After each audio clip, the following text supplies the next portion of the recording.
अस्सलाम वालेकुम क्लास 10। उम्मीद है आप सब ठीक होंगे। आज हम स्टार्ट करेंगे यूनिट 2 और उसकी एक्सरसाइज 2.1।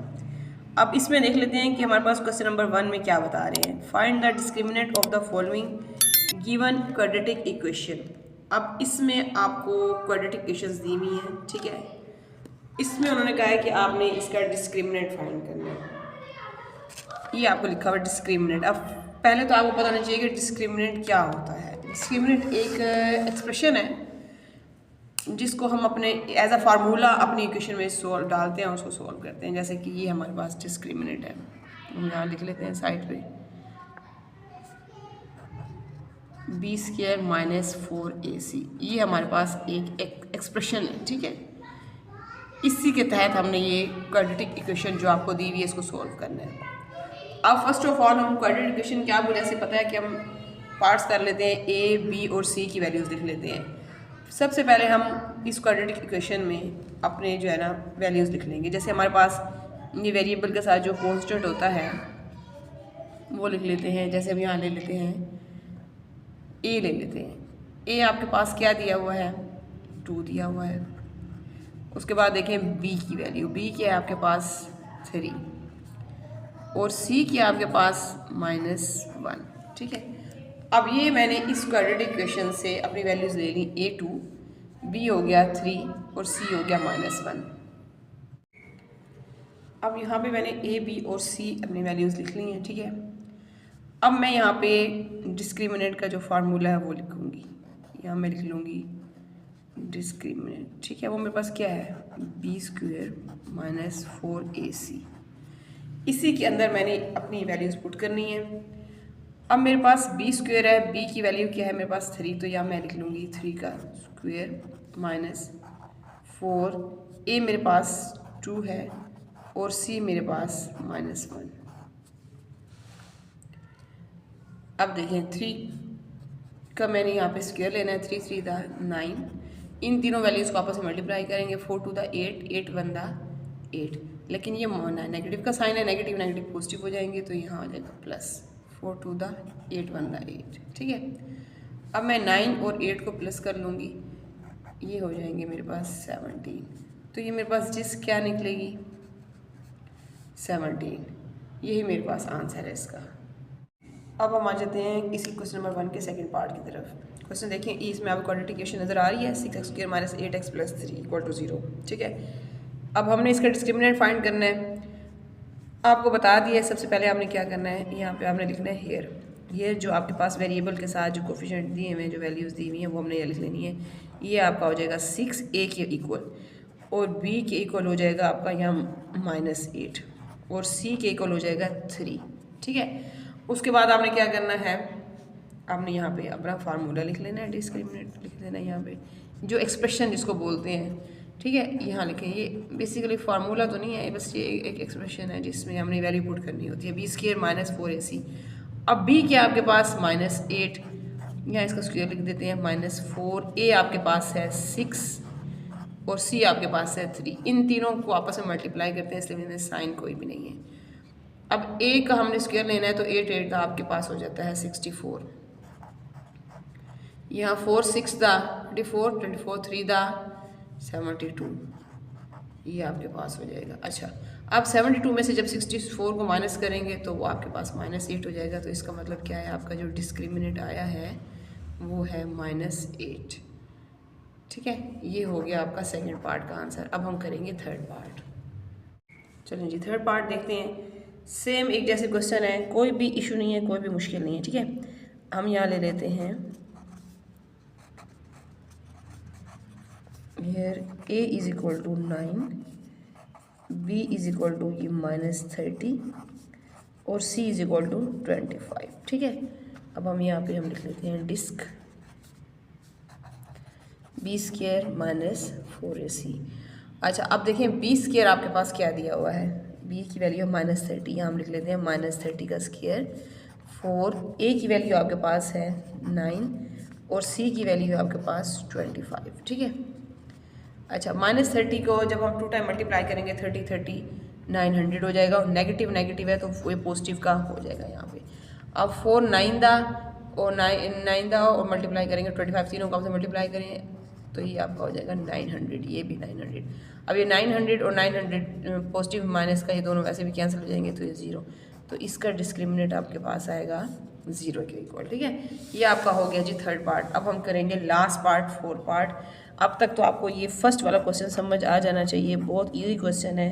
हेयर आपके पास A4 है, B -7 है और C आपके पास -2 है। ठीक है, चलें जी अभी हम यहाँ लिख लेते हैं अपना डिस्क।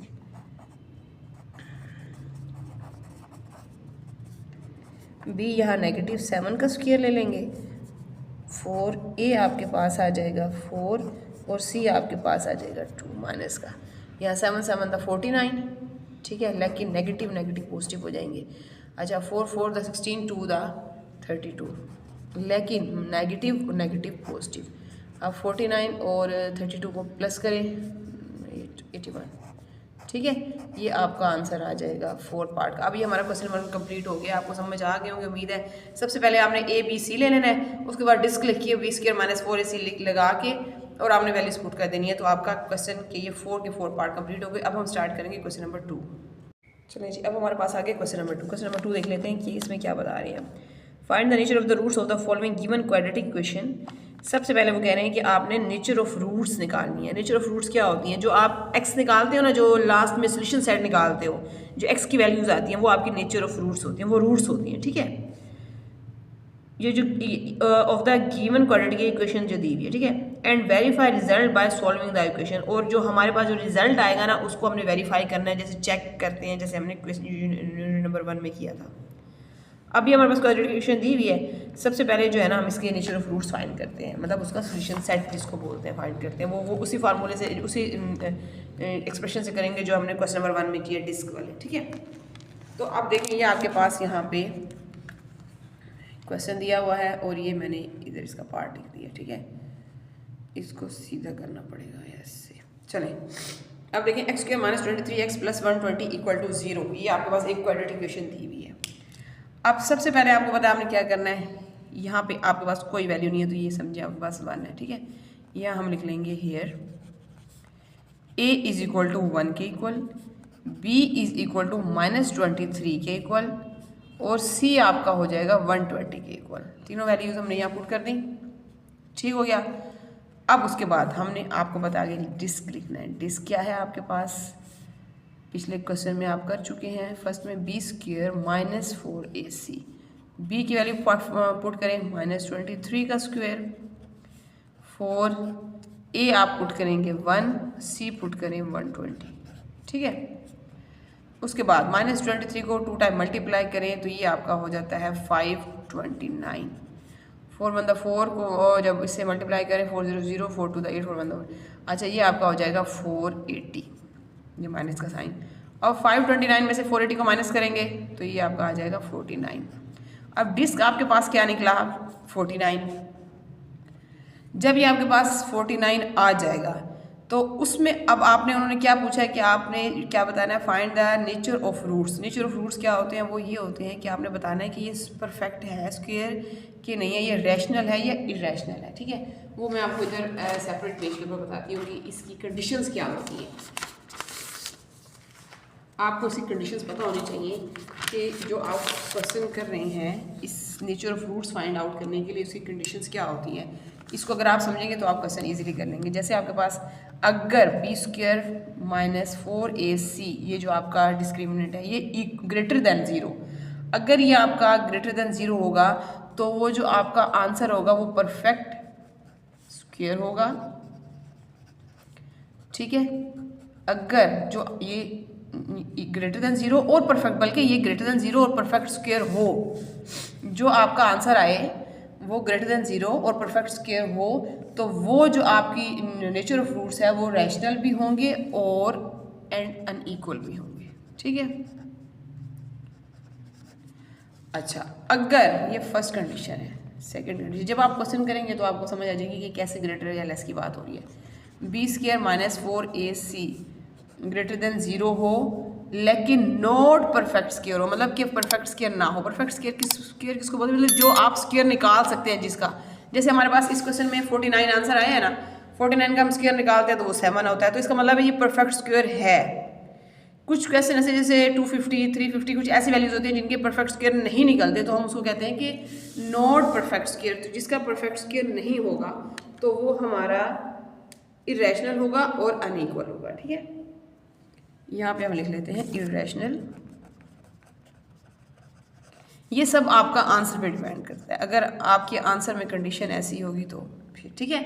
अब तीसरी कंडीशन क्या आएगी आपकी, ये आपने सिर्फ जहन में बिठानी है चीज़ें। ठीक है, 4AC अगर लेस देन 0 हो, जो आपका आंसर आया है, ठीक है, अगर वो लेस देन 0 हो तो उसको हम इमेजिनरी बोलेंगे। और इमेजिनरी कौन सी चीज़ें होती हैं, मतलब कि जैसे इस तरह से ले लें, अंडर रूट में ले लें कोई वैल्यू, या आयोटा के इक्वल, जैसे ये आयोटा के इक्वल है। ठीक है, ये इमेजिनरी होती हैं। ठीक है, लेस देन 0 हो, या जैसे हम इसमें लेते हैं रेडिकल की फॉर्म में लेते हैं आंसर, जैसे ये -3 + 2 स्क्वायर रूट ओवर 4 इस तरह करके लिख लें, ये आपके इमेजिनरी होंगे और ये होगा लेस देन 0, तो ये इसको इमेजिनरी बोलेंगे। ठीक है, अब हम आ जाते हैं चौथी कंडीशन की तरफ, b² - 4AC अगर डिस्क्रिमिनेंट जो आपका है वो इक्वल टू 0 आएगा तो वो आपका रैशनल भी होगा और इक्वल भी होगा। ठीक है, अब हम जब क्वेश्चन सॉल्व करेंगे तो आपको एक कंडीशन सामने नजर आएंगी, फिर आप अगर परफेक्ट स्क्वायर है तो रैशनल भी है, अनइक्वल भी। अब देखिए मेरे पास परफेक्ट स्क्वायर आ गया, 49 का परफेक्ट स्क्वायर क्या होता है, 49 का 7 होता है, तो ये परफेक्ट स्क्वायर निकल आया ना। तो ये हमारे पास जो वैल्यू है डिस्क्रिमिनेंट हम यहाँ लिख लेते हैं कि b² - 4AC ग्रेटर देन 0 भी है ये। ठीक है, एंड परफेक्ट स्क्वायर भी है।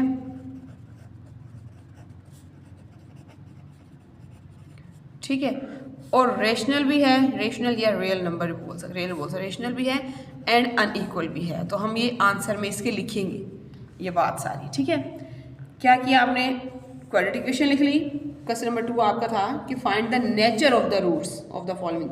नेचर ऑफ रूट्स बताए हैं आपको कि जैसे पहले डिस्क्रिमिनेंट निकालेंगे, डिस्क्रिमिनेंट में जो आपका जो भी यहाँ पे आपके पास वैल्यू आंसर आएगा वो आपका आपने चेक करना है उसका स्क्वायर निकलता है। अगर उसका स्क्वायर निकलता है तो वो परफेक्ट स्क्वायर है। ठीक है, रैशनल भी है और अनइक्वल भी है। अच्छा, यहाँ अनइक्वल आएगा।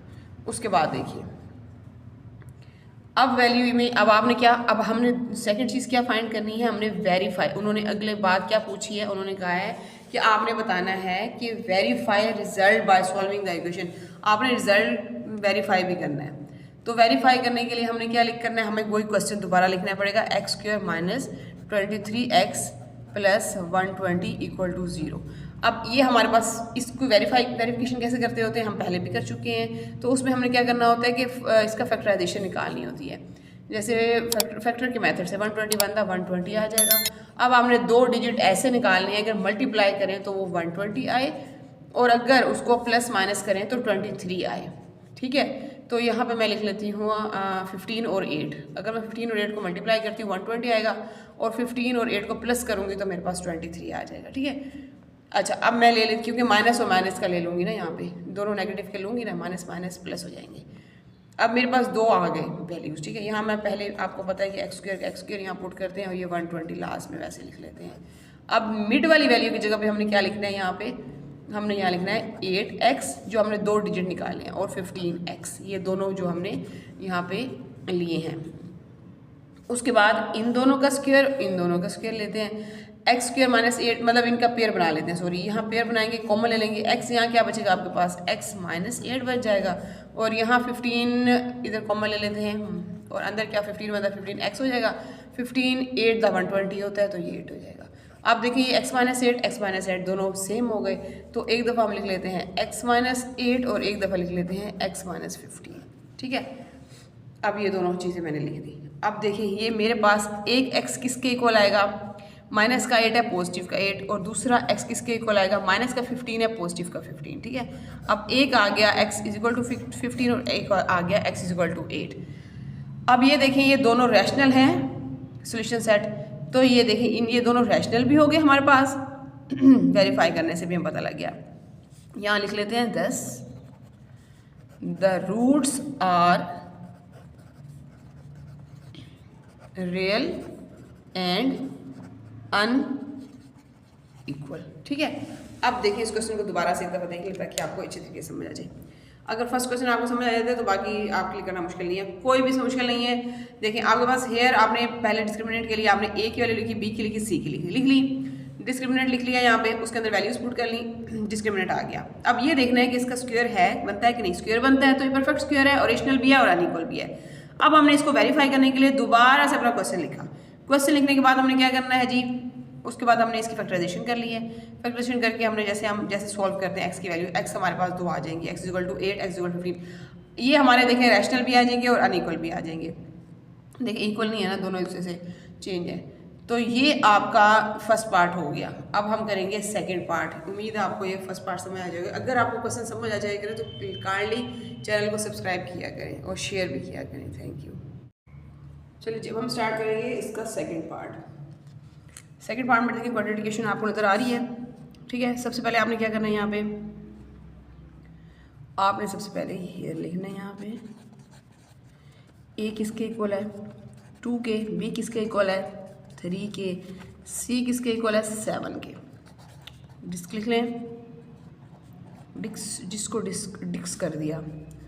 अच्छा, B square minus 4ac, B क्या हो जाएगा 3 का स्क्वायर माइनस 4, ए क्या आएगा आपके पास 2 और सी क्या आएगा आपके पास 7। हो गया, मल्टीप्लाई करें, 3 3 दा 9, 4 2 दा 8, 8 7 दा क्या होता है 56, ठीक है। अब ये इस तरह से करें, 56 में से 9 माइनस करें, 47 आएगा, लेकिन माइनस का, क्योंकि बड़े के साथ माइनस का साइन है, ठीक है। ये आपके पास अब डिस्क आ गया, क्या आया माइनस 47। अब इसके बाद आप ये चेक करें कि आया कि ये 47 जो है इसका स्क्वायर निकलता है, नहीं निकलता, ठीक है। तो ये आपका परफेक्ट स्क्वायर नहीं है, सबसे पहली बात। दूसरी बात, नेगेटिव वाली वैल्यू 0 से लेस होती है। तो अभी आपको ये बात समझाई थी यहाँ पे कि जब 0 से लेस होगा आंसर तो वो इमेजिनरी है। तो हम इसको यहाँ सीधा कुछ भी नहीं लिखेंगे कि रियल या अनइक्वल या कुछ भी नहीं, हम यहाँ लिख देंगे यहाँ पे b square minus 4ac less than 0, क्योंकि नेगेटिव है। रूट्स विल बी इमेजिनरी, इसकी रूट्स हमारे पास इमेजिनरी आई हैं, ठीक है।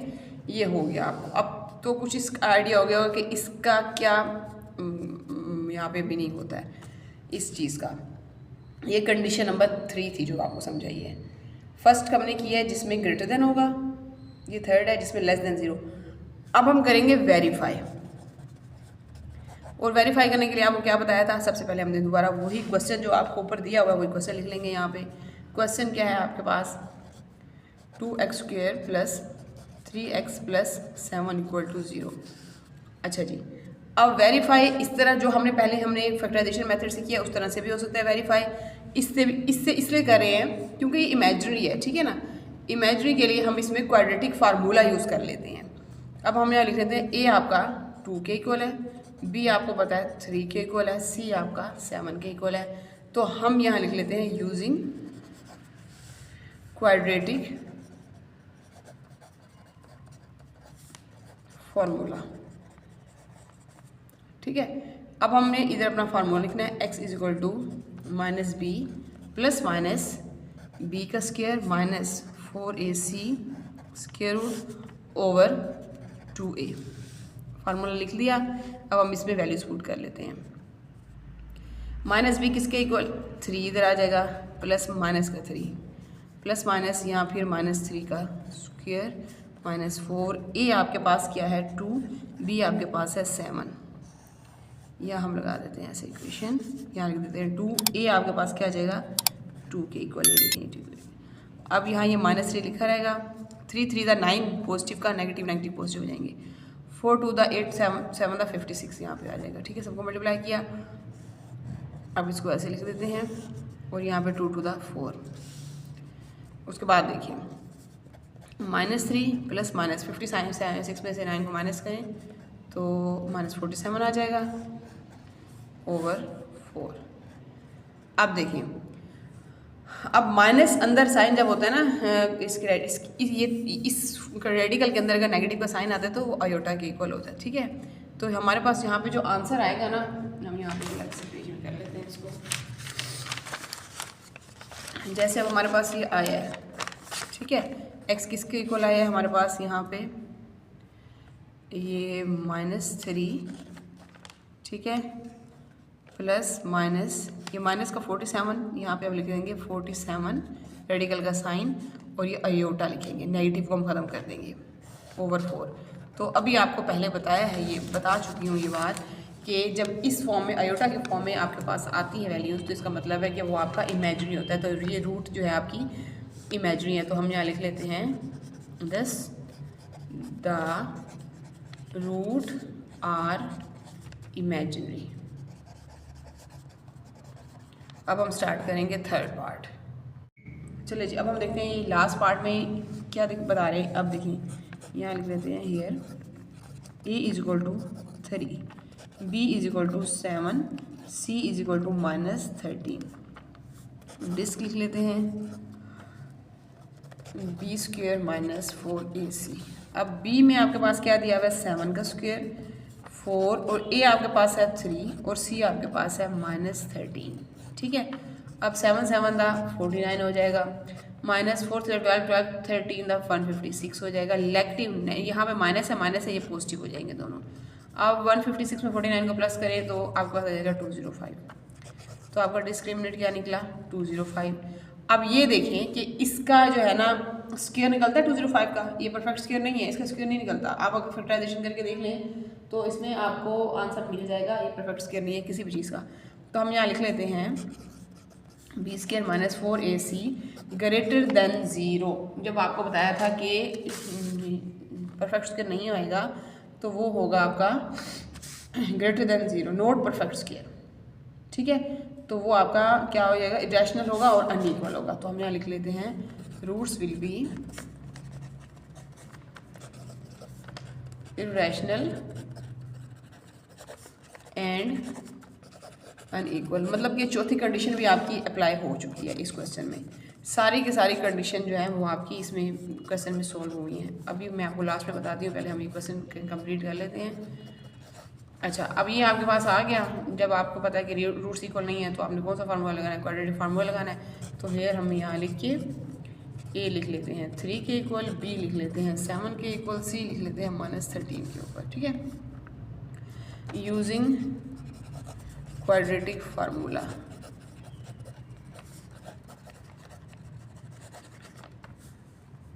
x is equal to -b plus minus b का स्क्वायर -4ac ओवर 2a। अच्छा, अब -b में क्या है 7, प्लस माइनस b स्क्वायर में भी 7 का स्क्वायर -4, a में आ जाएगा 3 और c में आ जाएगा -13। यहाँ लिख देंगे 2 और a आपके पास क्या है 3 के इक्वल है। चलिए यहाँ हो जाएगा -7 प्लस -7 7 का क्या होता है यहाँ पे 49, यहाँ 4 12 12 30 था 156। ये नेगेटिव है, ये भी नेगेटिव है तो पॉजिटिव हो जाएगा, ठीक है। ओवर 2 3 दा 6।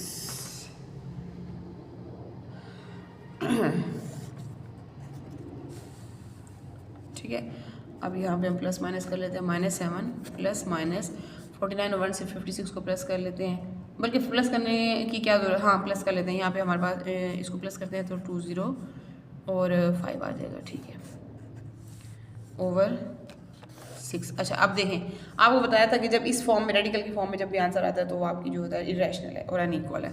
तो हम यहाँ लिख लेते हैं roots unequal irrational will be irrational. अच्छा, अब मैं आपको ये बताना चाहती हूँ कि आपके जितने भी ये चारों के चारों पार्ट हैं ना, जो अभी हमने क्वेश्चन किए हैं, इसमें देखिए आपने ये चीज़ देखी होगी कि जो फर्स्ट वाला पार्ट था ना उसमें हमारे पास यहाँ पे ना इक्वल था, ग्रेटर देन 0, क्योंकि वो हमारा स्क्वायर बन रहा था, परफेक्ट स्क्वायर बन रहा था, तो इसलिए वो हमारा रेशनल भी था और अनइक्वल भी था। सेकेंड वाले क्वेश्चन में हमारा लेस देन 0 था, वो इमेजरी था, ठीक है। थर्ड वाले पार्ट में फिर हमारे पास ये इक्वल टू था, वो रैशनल में हो गया, और लास्ट वाले पार्ट में नॉट परफेक्ट स्क्वायर था। हमारी सारी कंडीशंस जो हमने यहाँ पे की थी, ये हमने जो लिखी थी यहाँ पे, तो हमने ना इन कंडीशन के हिसाब से अपने क्वेश्चंस जो हैं सॉल्व कर लेने हैं। जब आप सॉल्व करेंगे तो अगर आप इनको जहन में रखेंगे ना, ये याद करने वाली चीज़ नहीं, इनको माइंड में रख लें कि लेस देन हो तो क्या होता है, ग्रेटर देन हो तो क्या होता है, इक्वल हो तो क्या होता है। तो आप इजीली नीचे लिख सकते हैं, और उसी में फार्मूला भी चेंज आ जाता है कि ये भी क्वाड्रेटिक फार्मूला है जब नोट इक्वल है और नोट परफेक्ट स्क्वायर है, और जहाँ पे इक्वल है वहाँ पे आपने सिर्फ सिंपल फैक्टराइजेशन करनी है। तो इनकी प्रैक्टिस करें, इंशाल्लाह आपकी अच्छी हो जाएगी तैयारी।